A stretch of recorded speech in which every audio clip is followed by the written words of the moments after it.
Hello students, कैसे हैं आप सभी। आशा करती हूँ कि आप सभी अच्छे होंगे और इसी आशा के साथ स्वागत है आप सभी का आपके अपने यूट्यूब चैनल विनायक जी क्लासेस में। बच्चों, मैं सोनाली आपकी साइंस टीचर आज आपके लिए फिर एक न्यू और इंटरेस्टिंग टॉपिक लेकर के आई हूँ।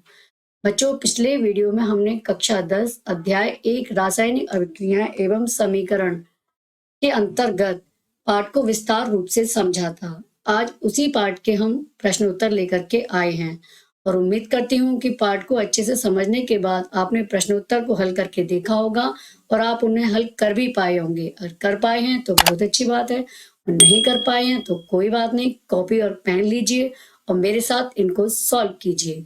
तो चलिए शुरू करते हैं आज का वीडियो। लेकिन आज का वीडियो शुरू करने से पहले मैं आपसे रिक्वेस्ट करूंगी कि वीडियो में मेरे साथ एंड तक जरूर बने रहिए, क्योंकि जब आप इसे एंड तक देखेंगे तभी आप इसको अच्छे से समझ पाएंगे और तभी आप इसका पूरा फायदा उठा पाएंगे। चलिए शुरू करते हैं आज के क्वेश्चन आंसर। सबसे पहले क्वेश्चन नंबर 1, नीचे दी गई अभिक्रिया के संबंध में कौन सा कथन असत्य है। अभिक्रिया दी है PbO plus C is equal to PB plus CO2। तो बच्चों यहाँ पर हमें असत्य कथन बताना है। तो पहला है सीसा अपचयित हो रहा है। तो सीसा यानी कि लेड PB इसमें उत्पाद साइड में है और उत्पाद साइड में वो अपचयित नहीं हो रहा है। दूसरा, कार्बन डाइऑक्साइड उपचयित हो रहा है। तो बच्चों कार्बन डाइऑक्साइड भी इसमें उत्पाद साइड में है और वो उपचयित नहीं हो रहा है, यानी कि ये दोनों ही कथन क्या है, असत्य हैं। तीसरा, कार्बन उपचयित हो रहा है। तो देखिए कार्बन में बच्चों ऑक्सीजन की वृद्धि हो रही है और हम जानते हैं कि ऑक्सीजन की वृद्धि को ही उपचयन कहते हैं। तो कार्बन में ऑक्सीजन की वृद्धि हो रही है, इसका मतलब कार्बन उपचयित हो रहा है। तो ये कथन कैसा है, ये कथन सत्य है। इसी तरीके से लेड ऑक्साइड अपचयित हो रहा है। जी हाँ, लेड ऑक्साइड यानी PbO, इसमें क्या हो रहा है, ऑक्सीजन की कमी हो रही है, इसमें ऑक्सीजन का ह्रास हो रहा है। और ऑक्सीजन का ह्रास क्या कहलाता है, वो अपचयन कहलाता है, यानी कि लेड ऑक्साइड अपचयित हो रहा है। तो इसमें C और D विकल्प सही है और असत्य विकल्प A और B है, यानी कि इसका पहला ऑप्शन सही है जिसमें A और B असत्य कथन हैं। तो ये हम इस पे ऑप्शन नंबर 1 पे टिक कर देंगे। नेक्स्ट क्वेश्चन पर आते हैं। नेक्स्ट क्वेश्चन है Fe2O3 plus 2Al is equal to Al2O3 plus 2Fe। तो बच्चों ऊपर दी गई अभिक्रिया किस प्रकार की है। क्वेश्चन में पूछा गया है अभिक्रिया का प्रकार। तो इसमें ध्यान से देखिए, इसमें Al ने यानी कि एल्यूमिनियम ने Fe2O3 से Fe यानी कि आयरन को क्या कर दिया है, विस्थापित कर दिया है, यानी उसको अपनी जगह से हटा दिया है, उसकी जगह Al खुद बैठ गया है। तो ये किसका उदाहरण है, यह विस्थापन अभिक्रिया का उदाहरण है। तो हम इसके D ऑप्शन पर टिक कर देंगे। अब आते हैं नेक्स्ट क्वेश्चन। लौह चूर्ण पर तनु हाइड्रोक्लोरिक अम्ल डालने से क्या होता है, सही उत्तर पर निशान लगाइए। तो बच्चों जब हम लौह चूर्ण यानी Fe पर तनु हाइड्रोक्लोरिक अम्ल यानी HCl की क्रिया करते हैं तो हाइड्रोजन गैस एवं आयरन क्लोराइड बनता है। तो इसका A ऑप्शन सही है। अब आगे चलते हैं नेक्स्ट क्वेश्चन पर। नेक्स्ट क्वेश्चन है क्वेश्चन नंबर 4, संतुलित रासायनिक समीकरण क्या है, रासायनिक समीकरण को संतुलित करना क्यों आवश्यक है। तो आइए जानते हैं इसका आंसर। संतुलित रासायनिक समीकरण, रासायनिक अभिक्रिया के पहले एवं उसके पश्चात प्रत्येक तत्व के परमाणुओं की संख्या समान रहती है तो समीकरण संतुलित कहलाता है। बच्चों इसका मतलब है कि रासायनिक अभिक्रिया से पहले और उसके बाद में तत्व के परमाणुओं की संख्या कैसी रहनी चाहिए, समान रहनी चाहिए। आइए इसको एक उदाहरण के द्वारा समझते हैं। यह है Zn जिंक, जब इसकी सल्फ्यूरिक अम्ल यानी H2SO4 के साथ क्रिया कराई जाती है तो बन जाएगा ZnSO4 प्लस H2, यानी कि इसमें हम अभिकारक साइड में देखते हैं जिंक के कितने परमाणु हैं, 1, और इधर कितने हैं जिंक के, इधर भी 1 हैं। इसी तरीके से हाइड्रोजन के 2 हैं और उत्पाद साइड में भी हाइड्रोजन के 2 परमाणु हैं। सल्फर का 1 है और इधर भी 1 है और ऑक्सीजन के 4 हैं तो इधर भी 4 है। यानी कि हमने देखा कि इस रासायनिक अभिक्रिया में अभिक्रिया से पहले यानी कि अभिकारकों में और अभिक्रिया के बाद यानी उत्पादों में तत्व के परमाणुओं की संख्या कैसी है? समान है। अर्थात ये समीकरण बच्चों कैसा है? यह संतुलित समीकरण है। अब आती है इसी क्वेश्चन का नेक्स्ट पार्ट कि रासायनिक समीकरण को संतुलित करना क्यों आवश्यक है। तो आइए समझते हैं कि रासायनिक समीकरण को संतुलित करना क्यों आवश्यक है। द्रव्यमान संरक्षण के नियम को संतुष्ट करने के लिए रासायनिक समीकरण को संतुलित करना आवश्यक है। बच्चों, द्रव्यमान संरक्षण का नियम कहता है कि किसी भी रासायनिक अभिक्रिया में द्रव्यमान का ना तो निर्माण होता है और ना ही विनाश। अर्थात किसी भी रासायनिक अभिक्रिया के उत्पाद तत्वों का कुल द्रव्यमान अभिकारक तत्वों के कुल द्रव्यमान के बराबर होता है। या इसको हम ऐसे भी कह सकते हैं कि रासायनिक अभिक्रिया के पहले और उसके पश्चात प्रत्येक तत्व के परमाणुओं की संख्या समान रहती है। किसके अकॉर्डिंग? द्रव्यमान संरक्षण के नियम के अकॉर्डिंग। और इसको संतुष्ट करने के लिए समीकरण को संतुलित करना आवश्यक है। अब आते हैं नेक्स्ट क्वेश्चन पर, क्वेश्चन नंबर 5। निम्न कथनों को रासायनिक समीकरण के रूप में परिवर्तित कर उन्हें संतुलित कीजिए। तो बच्चों, कथन है नाइट्रोजन हाइड्रोजन गैस से संयोग करके अमोनिया बनाता है। अब इसको हमें क्या करना है? रासायनिक समीकरण के रूप में सबसे पहले तो चेंज करना है। तो नाइट्रोजन का सूत्र क्या होता है? N2 प्लस हाइड्रोजन का क्या होता है? H2 और इसके द्वारा क्या बन गई? अमोनिया यानी कि NH3। तो ये तो हो गया रासायनिक समीकरण। अब इसको संतुलित करने के लिए हमें अभिकारक साइड में और उत्पाद साइड में तत्व के परमाणुओं की संख्या समान होना जरूरी है। तो यहाँ देखिए नाइट्रोजन 2 है, तो यहाँ नाइट्रोजन 2 करने के लिए हम यहाँ पर 2 लिख देंगे। हाइड्रोजन कितना है? 3 दूनी 6। जैसे हमने 2 लिखा तो यहाँ पर भी कितना हो गया? 3 दूनी 6, यानी कि तत्व के परमाणुओं की संख्या तीर के लेफ्ट हैंड साइड में और तीर के राइट हैंड साइड में बिल्कुल समान है, यानी कि समीकरण ये कैसा है? संतुलित। अब आगे चलते हैं नेक्स्ट क्वेश्चन पे। अब आते हैं इसके बी पार्ट पर।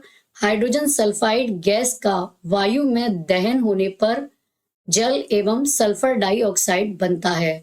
तो इसमें बच्चों हम ले लेते हैं हाइड्रोजन सल्फाइड यानी कि H2S जो कि गैसीय अवस्था में है, प्लस O2 ऑक्सीजन वो भी गैसीय अवस्था में है।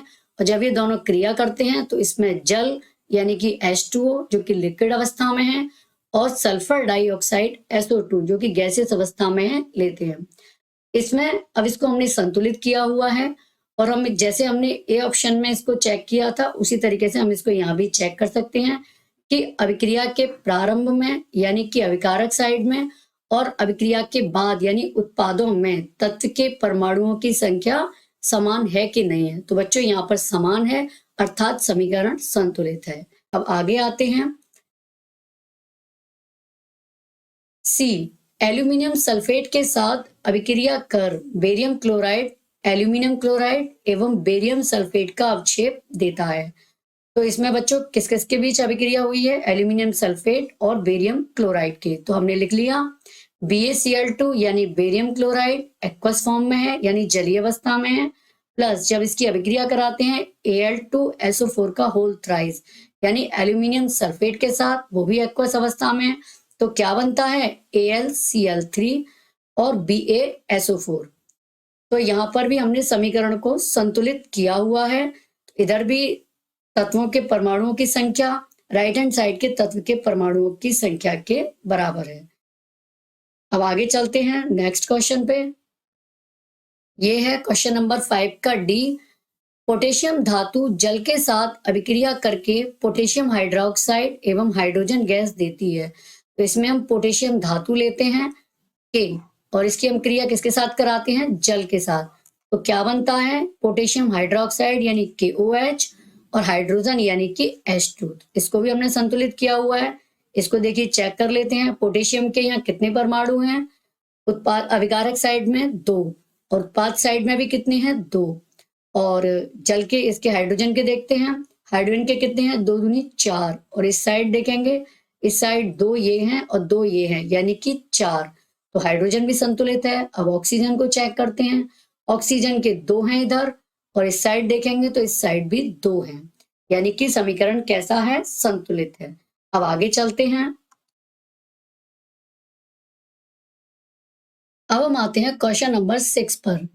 निम्न रासायनिक समीकरणों को संतुलित कीजिए। तो बच्चों ये समीकरण दिए हैं, इन्हें हमें संतुलित करना है। इसका ए में दिया है HNO3 प्लस CaOH का whole twice is equal to CaNO3 का होल ट्वाइस प्लस H2O, यानी कि नाइट्रिक अम्ल जब कैल्शियम हाइड्रोक्साइड के साथ क्रिया करता है तो एक कैल्शियम नाइट्रेट और जल बनाता है।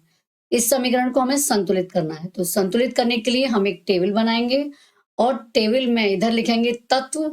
तो इसमें अभिक्रिया में जो जो तत्व शामिल हैं उनको हम लिखेंगे। तो यहाँ बच्चों 4 तत्व शामिल हैं, कैल्शियम, नाइट्रोजन, ऑक्सीजन और हाइड्रोजन। ये देखिए कैल्शियम, नाइट्रोजन, ऑक्सीजन और हाइड्रोजन। और यहाँ हमें लिखना है अभिकारक में इन तत्वों के परमाणुओं की संख्या कितनी है और इस साइड उत्पाद में तत्व के परमाणुओं की संख्या कितनी है।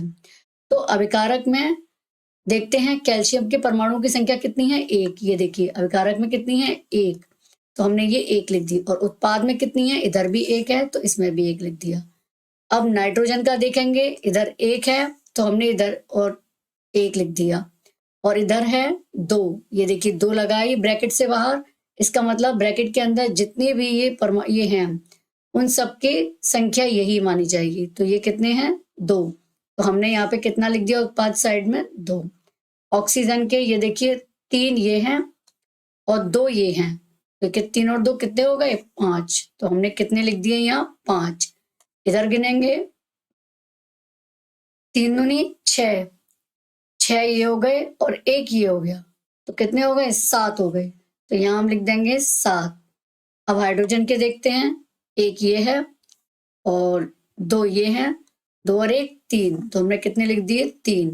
और उत्पाद साइड में देखेंगे, उत्पाद साइड में है 2, तो हमने यहाँ पे 2 लिख दिए। अब हमको इनको अभिकारक साइड में परमाणुओं की संख्या उत्पाद साइड में परमाणुओं की संख्या के बराबर होनी चाहिए, तभी समीकरण संतुलित माना जाता है। इस संख्या को बराबर करने के लिए हम क्या करते हैं, आइए देखते हैं। तो संतुलित करने के लिए सबसे पहले हम धातु को संतुलित करते हैं, फिर अधातु को, फिर उपधातु को और फिर अंत में हाइड्रोजन को संतुलित करते हैं। तो सबसे पहले हमने कैल्शियम को संतुलित करते हैं। कैल्शियम के अभिकारक साइड में 1 है, उत्पाद में भी 1 है, यानी कि ये ऑलरेडी संतुलित है क्योंकि अभिकारक साइड में परमाणुओं की संख्या उत्पाद में परमाणुओं की संख्या के बराबर है। अब नाइट्रोजन को देखते हैं, यहाँ 1 है और यहाँ पर 2 हैं। तो इनको बराबर करने के लिए हम क्या करेंगे, इधर 2 का गुणा कर देंगे। ये देखिए 2 का गुणा कर देंगे तो यहाँ कितना आ जाएगा, 2। तो बच्चों इस साइड हमने 2 का गुणा किया है, तो इसका मतलब यहाँ हमें नाइट्रोजन बढ़ाने के लिए यहाँ भी हमें 2 का गुणा करना होगा। अब जब हमने इसमें 2 का गुणा कर दिया तो अब हाइड्रोजन और ऑक्सीजन में भी इनके परमाणुओं की संख्या में भी अंतर आ जाएगा।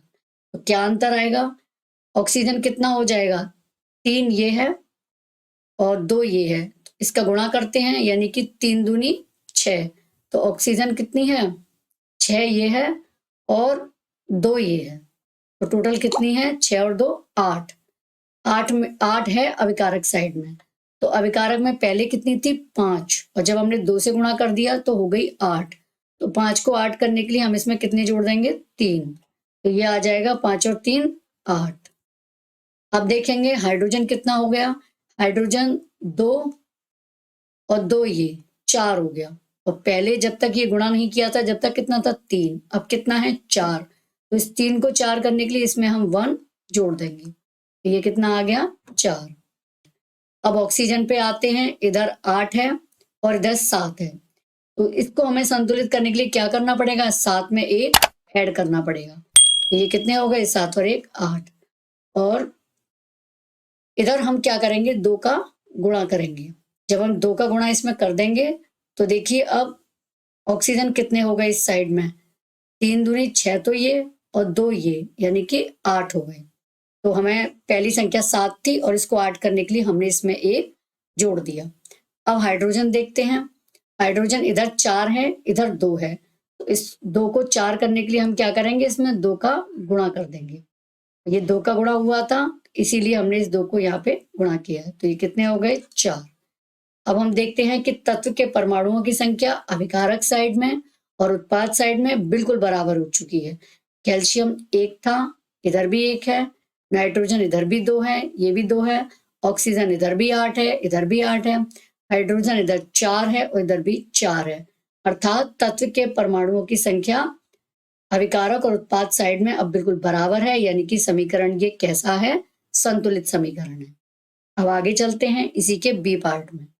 ये है बी, इसमें NaOH plus H2SO4 is equal to Na2SO4 plus H2O, यानी कि जब सोडियम हाइड्रोक्साइड की क्रिया सल्फ्यूरिक अम्ल के साथ कराई जाती है तो सोडियम सल्फेट और जल बनता है। अब इसमें हमें समीकरण तो दी हुई है, लेकिन इसे संतुलित करना है। तो संतुलित करने के लिए बिल्कुल पहले की तरह हम टेबल बनाएंगे और एक साइड अभिकारक के परमाणु लिखेंगे और फिर उत्पाद के परमाणु। तत्व में NaSOH। अब देखते हैं अभिकारक में Na कितना है? 1। ये देखिए 1 है तो यहाँ 1 लिख दिया। और उत्पाद में कितना है? उत्पाद में 2 है तो हमने यहाँ 2 लिख दिया। सल्फर का देखते हैं, सल्फर यहाँ कितना है? 1, तो हमने यहाँ 1 लिख दिया। उत्पाद साइड में देखते हैं, यहाँ भी 1 है तो यहाँ हमने 1 लिख दिया। ऑक्सीजन कितना है? 5। एक ये रहा और 4 ये रहे, 4 और 1 5, तो हमने 5 लिख दिया। और इधर ऑक्सीजन कितना है? 4 ये और 1 ये, 5, तो यहाँ 5 लिख दिया। हाइड्रोजन कितना है? हाइड्रोजन यहाँ देखते हैं, 1 ये रहा और 2 ये रहे, यानी कि 2 और 1 3, और यहाँ तो हमने 3 लिख दिया अभिकारक साइड में। और उत्पाद साइड में देखते हैं तो ये कितने हैं? 2, यानी कि सोडियम यहाँ 1 है और यहाँ 2 है, यानी कि ये सब असमान है, तो ये समीकरण कैसा है? असंतुलित। अब इसको संतुलित करते हैं। सोडियम के अभिकारक में 1 है और उत्पाद में 2 है।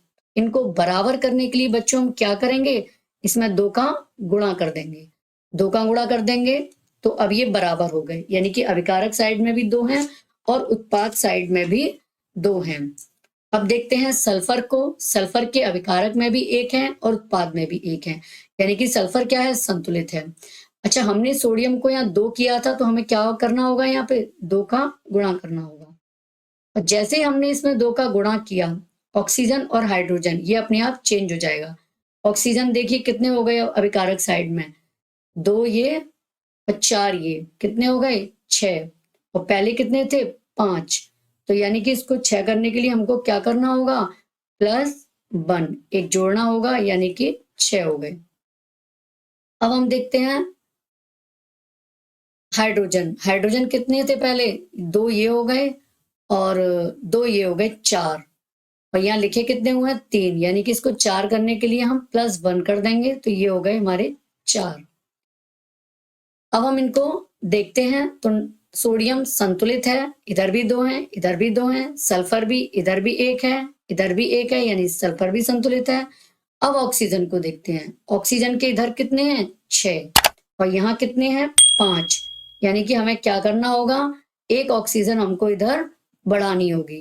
तो बढ़ाने के लिए हम क्या करेंगे? इधर एक ऑक्सीजन बढ़ाने के लिए इधर हम ये 2H2O कर देंगे, यानी कि इधर 2 का गुणा कर देंगे। जैसे हम इसको 2 का गुणा करेंगे तो देखिए हाइड्रोजन कितनी थी? यहाँ पे 4 है और यहाँ 2 का गुणा कर देंगे तो ये भी कितनी हो जाएगी? 4।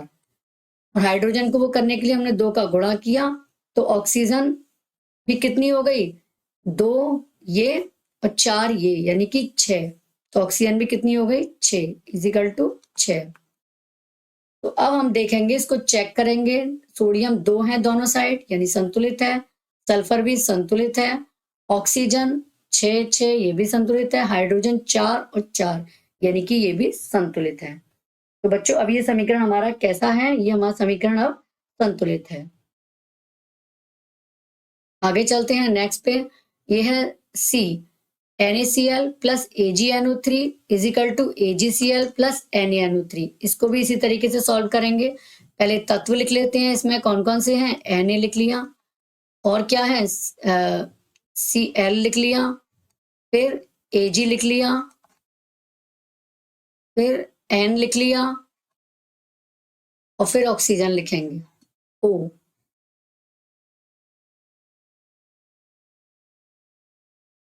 अभिकारक साइड में देखते हैं सोडियम के कितने हैं? इधर 1 है तो हम क्या करेंगे? इधर 1 लिख देंगे। और उत्पाद साइड में सोडियम कितना है? 1 है।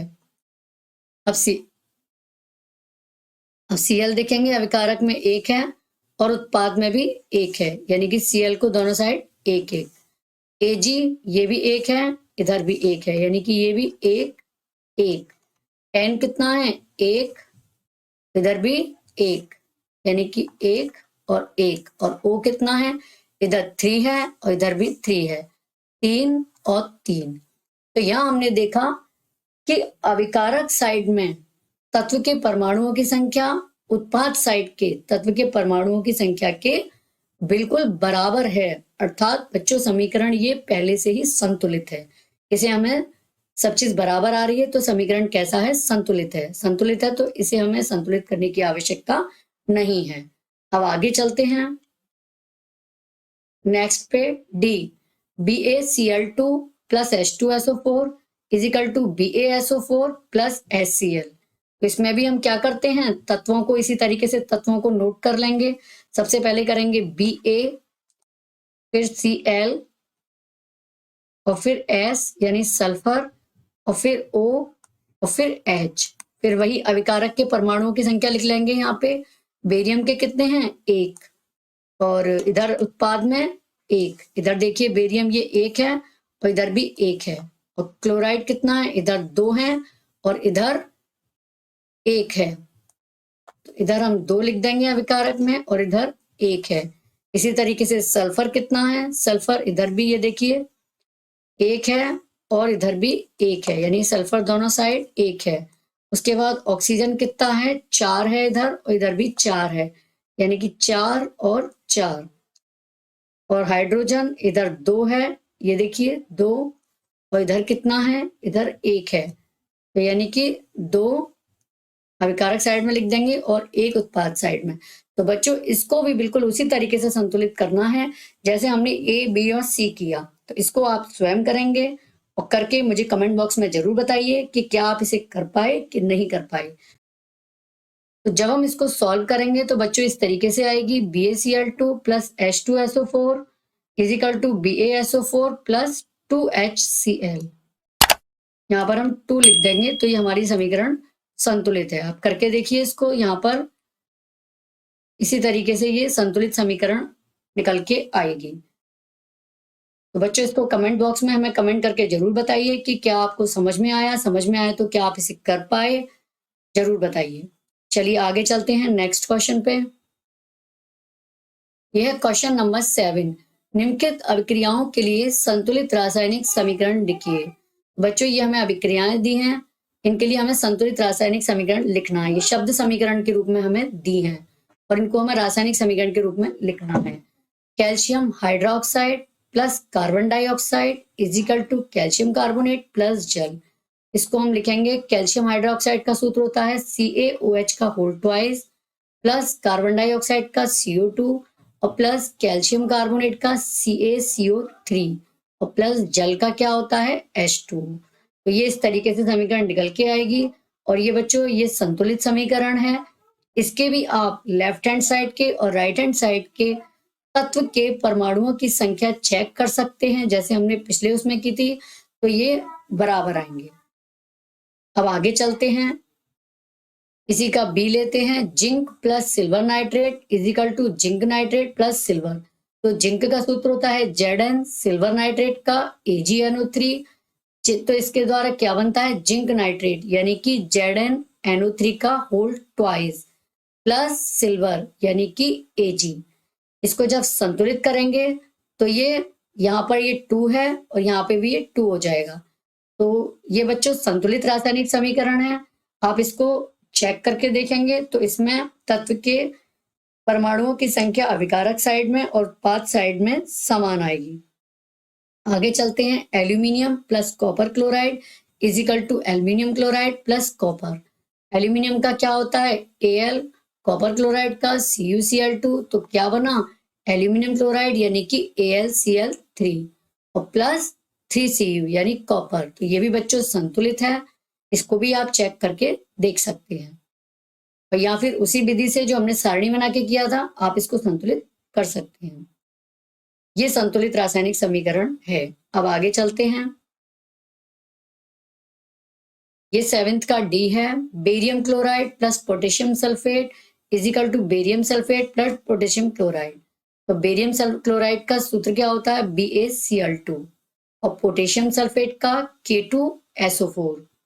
और जब इन दोनों के बीच अभिक्रिया होती है तो क्या बनता है? BaSO4 यानी barium sulphate plus potassium chloride यानी कि KCl बनता है। तो इसमें BaCl2 plus K2SO4 is equal to BaSO4 plus 2KCl। तो ये भी बच्चों अभिक्रिया कैसी है? संतुलित है। और इसमें हमने शब्द समीकरण को रासायनिक समीकरण के रूप में लिखा है। अब आगे चलते हैं नेक्स्ट क्वेश्चन पर। क्वेश्चन नंबर 8, निम्न अभिक्रियाओं के लिए संतुलित रासायनिक समीकरण लिखिए एवं प्रत्येक अभिक्रिया का प्रकार बताइए। इसमें भी बच्चों शब्द समीकरण दिया है जिसको हमें रासायनिक समीकरण के रूप में लिख करके उसको संतुलित भी करना है। तो इसमें पोटेशियम ब्रोमाइड जब बेरियम आयोडाइड से क्रिया करता है तो ये देखिए इसमें पोटेशियम ब्रोमाइड लिख देंगे यानी KBr, और ये एक्वस फॉर्म में है, जलीय अवस्था में है, तो यहाँ जलीय अवस्था लिख देंगे, प्लस बेरियम आयोडाइड यानी कि BaI2, ये भी हम किस में लिख देंगे? एक्वस यानी जलीय अवस्था में लिख देंगे। इसमें 2KBr प्लस BaI2 तो क्या बन जाएगा? 2Ki पोटेशियम आयोडाइड एक्वस अवस्था में प्लस BaBr2 ये सॉलिड अवस्था में यानी कि बेरियम ब्रोमाइड। तो ये भी समीकरण बच्चों हमने संतुलित करके लिखी हुई है। अब हमें यहाँ पर देखना है कि ये किस प्रकार की है। तो इस अभिक्रिया में बच्चों देखिए क्या हुआ है। इस अभिक्रिया में इन दोनों यौगिकों के बीच आयनों का आदान प्रदान हुआ है। ये देखिए पोटेशियम के साथ आयोडाइड जुड़ गया है और बेरियम के साथ ब्रोमाइड जुड़ गया है। तो ये इसमें आयनों की अदला बदली हुई है यानी कि आयनों का विस्थापन हुआ है। तो 2 बार हुआ है। तो ये कौन सी अभिक्रिया है? ये द्विविस्थापन अभिक्रिया है क्योंकि इसमें यौगिकों के बीच आयनों का आदान प्रदान हुआ है। तो ये द्विविस्थापन अभिक्रिया का उदाहरण है। आगे चलते हैं। B zinc carbonate is equal to zinc oxide plus carbon dioxide. तो जिंक कार्बोनेट का सूत्र होता है ZnCO3, S यानी सॉलिड यानी ठोस अवस्था में है। तो ये क्या बनाता है? ZnO यानी जिंक ऑक्साइड, और कार्बन डाइऑक्साइड का है CO2, ये कौन सी अवस्था में है? गैसीय अवस्था में। तो बच्चों अभिक्रिया पहचाननी है। तो इसमें देखिए एक अभिकारक वियोजित होकर के 2 उत्पादों का निर्माण कर रहा है यानी कि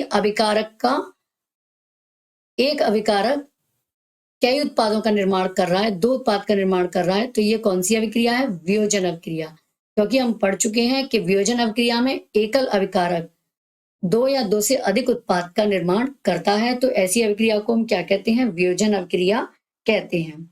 अगला है C हाइड्रोजन जो कि गैसीय अवस्था में है। जब ये क्लोरीन के साथ अभिक्रिया करता है जो कि गैसीय अवस्था में है तो ये क्या बनाता है? हाइड्रोजन क्लोराइड HCl, ये भी गैसीय अवस्था में है। तो देखिए इनके हमने सूत्र लिख लिए। हाइड्रोजन यानी H2, G यानी गैसीय अवस्था में है, प्लस Cl2, क्लोरीन का क्या है? Cl2, ये भी गैसीय अवस्था में है। तो क्या बन गया? हाइड्रोजन क्लोराइड यानी कि HCl। और ये हाइड्रोजन क्लोराइड भी क्या है? ये भी गैसीय अवस्था में है। तो बच्चों इस अभिक्रिया में देखिए 2 अभिकारक मिलकर के एकल उत्पाद बना रहे हैं। तो ये कौन सी अभिक्रिया है? संयोजन अभिक्रिया का उदाहरण है जो कि वियोजन के अपोजिट था। वियोजन में क्या था कि एक अभिकारक 2 या 2 से अधिक उत्पाद बनाता है, और इसमें संयोजन में क्या है कि 2 अभिकारक मिलकर के एकल उत्पाद का निर्माण करते हैं। तो ये किसका उदाहरण है? ये संयोजन अभिक्रिया का उदाहरण है। अब आगे चलते हैं। डी मैग्नीशियम हाइड्रोक्लोरिक अम्ल के साथ क्रिया करके मैग्नीशियम क्लोराइड और हाइड्रोजन बनाता है। तो देखिए इसका सूत्र लिखते हैं। मैग्नीशियम का होता है Mg, हाइड्रोक्लोरिक अम्ल का HCl, और मैग्नीशियम क्लोराइड का MgCl2 और हाइड्रोजन का H2। और ये भी हमने बच्चों संतुलित करके लिखी हुई है। आप चाहें तो इसको चेक कर सकते हैं या सारणी के द्वारा अपनी रफ कॉपी पे इसको संतुलित करके देख सकते हैं। अब ये किस क्रिया का उदाहरण है? इसमें ध्यान से देखिए कि जो Mg है इसने Cl को HCl से विस्थापित कर दिया, यानी कि मैग्नीशियम ने Cl को उसके यौगिक से विस्थापित कर दिया है। ये देखिए Mg ने Cl को विस्थापित कर दिया है और इसमें हाइड्रोजन गैस निकली है। तो ये किसका उदाहरण है? ये विस्थापन अभिक्रिया का उदाहरण है। अब आगे चलते हैं नेक्स्ट क्वेश्चन पे। क्वेश्चन नंबर 9, ऊष्माक्षेपी एवं ऊष्माशोषी अभिक्रिया का क्या अर्थ है, उदाहरण दीजिए। तो इसमें इसका आंसर है ऊष्माक्षेपी अभिक्रियाएं। बच्चों हम पढ़ चुके हैं कि जिन अभिक्रियाओं में उत्पाद के साथ ऊष्मा का भी उत्सर्जन होता है, यानी ऊष्मा भी उसमें निकलती है, तो ऐसी अभिक्रियाएं क्या कहलाती हैं, ऊष्माक्षेपी अभिक्रियाएं कहलाती हैं। इसका उदाहरण है CaO यानी कैल्शियम ऑक्साइड। जब जल से क्रिया करता है तो इसमें क्या बनता है, CaOH का होल ट्वाइस यानी कैल्शियम हाइड्रोक्साइड प्लस ऊष्मा। तो यहाँ देखिए, यहाँ किसका निर्माण हुआ है उत्पाद के साथ साथ, ऊष्मा का, यानी ऊष्मा उत्पन्न हुई है। तो ये कैसी अभिक्रिया है, ऊष्माक्षेपी अभिक्रिया है। अब आगे चलते हैं। ऊष्माशोषी अभिक्रियाएं, जिन अभिक्रियाओं में ऊष्मा अवशोषित होती है उन्हें ऊष्माशोषी अभिक्रियाएं कहते हैं। तो बच्चों इसमें उदाहरण के द्वारा समझते हैं। यह CaCO3 यानी कैल्शियम कार्बोनेट जब ये ऊष्मा को अवशोषित करता है या जब इसको ऊष्मा दी जाती है तो ये किसमें टूट जाता है, CaO प्लस CO2 यानी कि CaO कैल्शियम ऑक्साइड और CO2 कार्बन डाइऑक्साइड गैस। तो इसमें देखिए, इसमें कैल्शियम कार्बोनेट ने ऊष्मा को अवशोषित किया है। तो ये कैसी अभिक्रिया है, ऊष्माशोषी अभिक्रिया का उदाहरण है। अब आगे चलते हैं। क्वेश्चन नंबर 10, श्वसन को ऊष्माक्षेपी अभिक्रिया क्यों कहते हैं, वर्णन कीजिए। तो बच्चों इसका आंसर है कार्बोहाइड्रेट के पाचन से बना ग्लूकोज। बच्चों जब कार्बोहाइड्रेट हम भोजन के रूप में लेते हैं और जब इसका पाचन होता है तो ये पाचन के बाद कार्बोहाइड्रेट से क्या बनता है, ग्लूकोज। और ये ग्लूकोज श्वसन की प्रक्रिया में कोशिकाओं में जाता है और वहां जाकर कोशिकाओं में उपस्थित ऑक्सीजन से मिलकर के हमें ऊर्जा प्रदान करता है। तो ये ग्लूकोज क्या करता है बच्चों, ये कोशिकाओं की ऑक्सीजन से क्रिया करके हमको क्या प्रदान करता है, ऊर्जा प्रदान करता है। और इस प्रक्रिया में ऊर्जा उत्पन्न होने के कारण यह एक ऊष्माक्षेपी अभिक्रिया है। क्योंकि बच्चों इसमें ऊर्जा उत्पन्न हुई है तो ये कैसी अभिक्रिया है, ऊष्माक्षेपी। इसको समीकरण के द्वारा समझते हैं। C6H12O6 ये क्या है, ये ग्लूकोज है। जब ये ऑक्सीजन यानी 6O2 के साथ क्रिया करता है तो क्या बनता है, CO2 प्लस H2O और प्लस ऊर्जा। तो ये देखिए यहाँ पे भी ऊर्जा का निर्माण हुआ है। अतः ये कैसी क्रिया है, ये ऊष्माक्षेपी अभिक्रिया है। तो बच्चों आज हमने इस फर्स्ट चैप्टर के केवल 10 क्वेश्चंस लिए हैं। अब क्योंकि वीडियो बहुत लंबा हो रहा है इसलिए हम नेक्स्ट वीडियो में इससे आगे के प्रश्न उत्तर कराएंगे। जब तक आप इनको पढ़िए, समझिए और लिख लिख के देखिए। कैसा लगा बच्चों आपको ये वीडियो? अगर आपको वीडियो अच्छा लगा हो और आपके लिए वास्तव में उपयोगी हो तो प्लीज वीडियो को लाइक कीजिए, अपने फ्रेंड्स के बीच शेयर कीजिए और मेरे इस यूट्यूब चैनल को सब्सक्राइब कीजिए। तो मिलते हैं नेक्स्ट वीडियो में, जब तक के लिए बहुत बहुत धन्यवाद। Good bye.